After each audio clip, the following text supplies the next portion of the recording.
Study IQ IAS, आपका selection हमारा mission.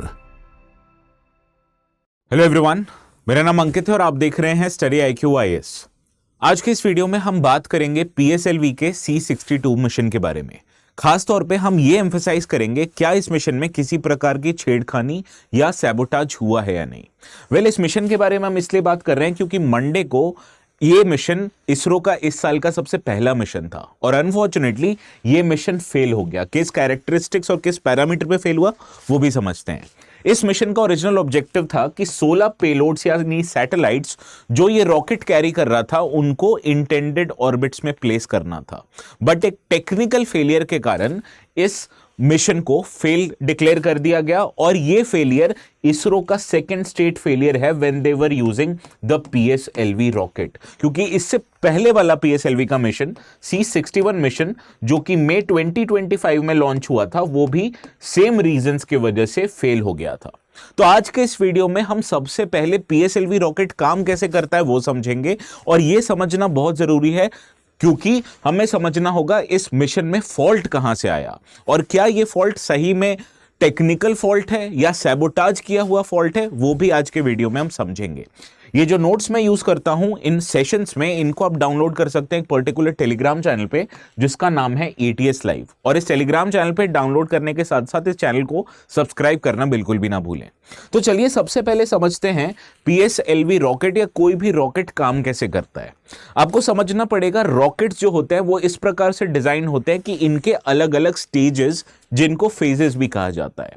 ये पूरा रॉकेट होता है मल्टीपल कंपार्टमेंट्स में डिवाइड होता है जिनको स्टेजेस बोलते हैं और इन कंपार्टमेंट्स में फ्यूल और इंजन सेपरेट होते हैं because of separate purposes these compartments are used for. जैसा कि मैंने आपको पहले बताया PSLV ये एक 4 स्टेज लॉन्च व्हीकल है जिसमें 4 अलग अलग कंपार्टमेंट्स हैं who have independent fuel and engines।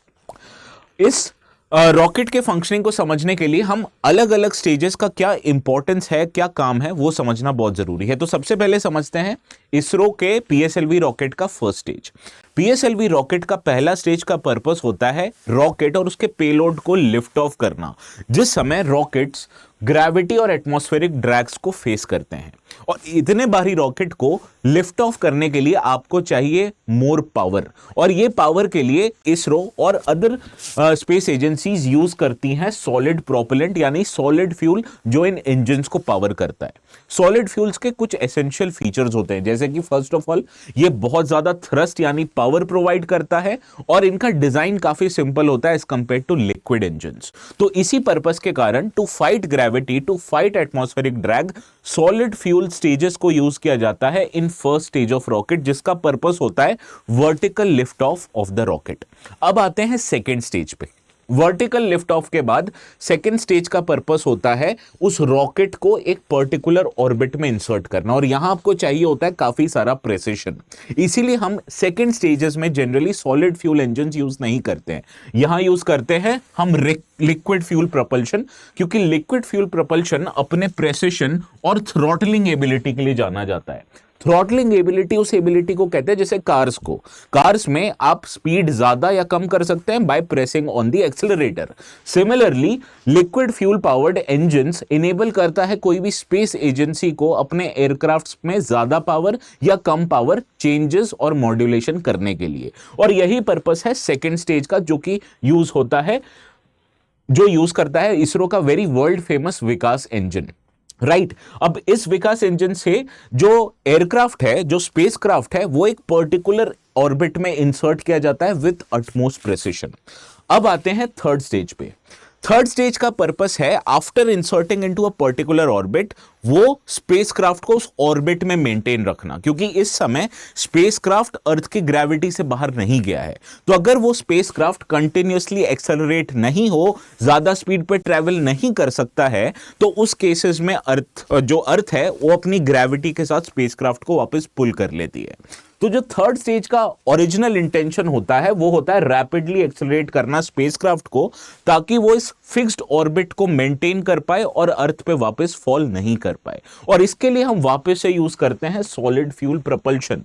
जैसा कि मैंने आपको पहले बताया था, सॉलिड फ्यूल प्रपल्शन उन केसेस में यूज होता है जहां की आपको ज्यादा पावर चाहिए, ज्यादा थ्रस्ट चाहिए, और ज्यादा पावर ज्यादा थ्रस्ट बहुत एसेंशियल है थर्ड स्टेज के लिए, क्योंकि ये स्पेसक्राफ्ट को एक ऑर्बिटल पाथ पे रखता है और अर्थ की ग्रेविटी को उसको खींचने से रोकता है।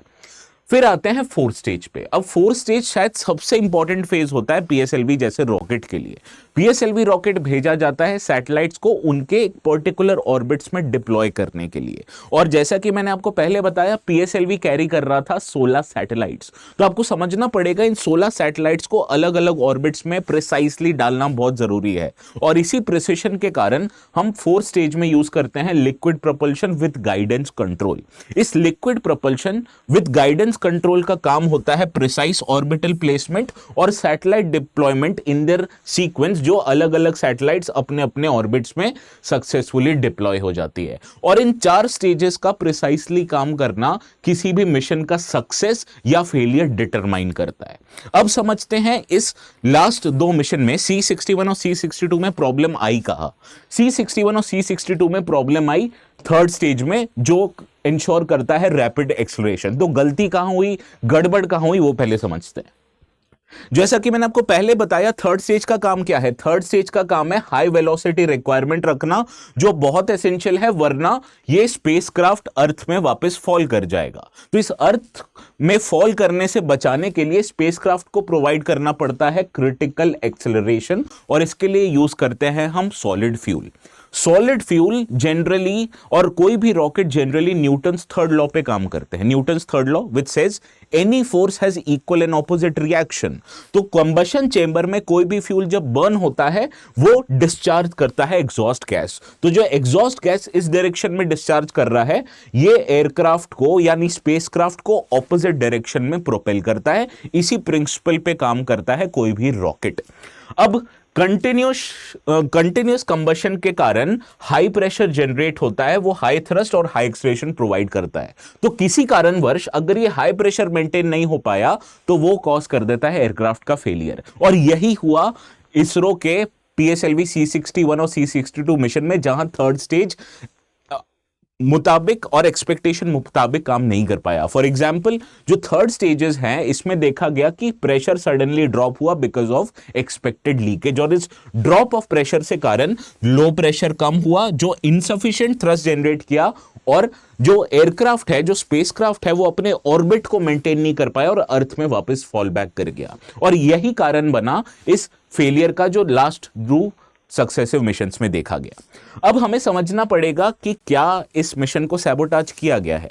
किसी भी मिशन को सैबोटाज करने का रीजन होना चाहिए किसी भी थर्ड कंट्री को, क्योंकि एक और एजम्पशन है कि जो 16 सैटेलाइट पीएसएलवी C62 कैरी कर रहा था, उसमें एक बहुत इंपॉर्टेंट सैटेलाइट थी जिसका नाम था अर्थ ऑब्जर्वेशन सैटेलाइट N1, जिसको अन्वेषा नाम से भी जाना जाता है। ये अन्वेषा सैटेलाइट एक्चुअली डीआरडीओ द्वारा डेवलप्ड सैटेलाइट है, जिसका काम है हाइपर स्पेक्ट्रल अर्थ ऑब्जर्वेशन, जिसको कि सर्वेलेंस और मॉनिटरिंग टास्क के लिए यूज किया जाता है। तो कई लोगों का यह कहना है कि जो सैटेलाइट थी स्पेसिफिकली टेलर मेड थी रिसर्च एंड एनालिसिस विंग और एनटीआरओ के स्पेसिफिकेशंस पे, इसीलिए इस स्ट्रेटेजिक पेलोड को टैंपर करने के लिए शायद किसी थर्ड पार्टी ने सैबोटाज किया होगा, ये लोगों का बिलीफ है।